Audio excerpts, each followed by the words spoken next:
گمشدہ انشا، مختصر ادبی انشائیہ۔ لگتا تھا کہ اسے کسی گمشدہ چیز کی تلاش ہے، کہیں کچھ کھو سا گیا ہے۔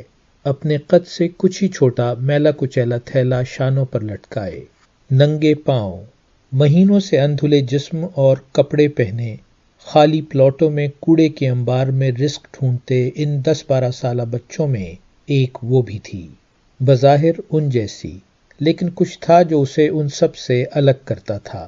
شاید چھوٹے سے چہرے پر بڑی سی اداسی، یا شاید کوڑے کو الٹ پلٹ کرتے بے قرار ہاتھ۔ وہ آج بہت خوش تھی۔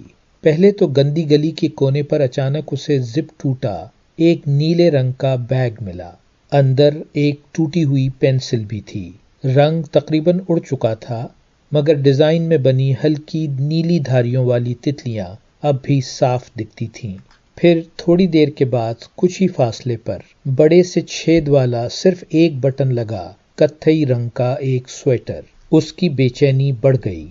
اب اسے ہر رنگین شے پر شارپنر یا خوشبو والے ربڑ کا گمان ہوتا تھا، ربڑ جس سے سب کچھ مٹایا جا سکتا ہے، شاید غلط لکھی ہوئی تقدیر بھی۔ باوجود تلاش کے اسے ان دونوں میں سے کچھ نہ ملا، لیکن ایک بنگلے کی پچھلی دیوار کے ساتھ بکھری اخباری ردی میں چھپی ایک کاپی ضرور مل گئی، جس کے 2 صفحے اب تک خالی تھے۔ اس کا اندھلا چہرہ خوشی سے تمتمانے لگا۔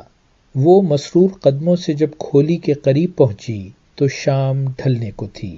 اس کی ماں نے اسے کھولی کے باہر ہی روک لیا اور باہر پڑے ڈھیر کے ساتھ اس کا تھیلا الٹا دیا۔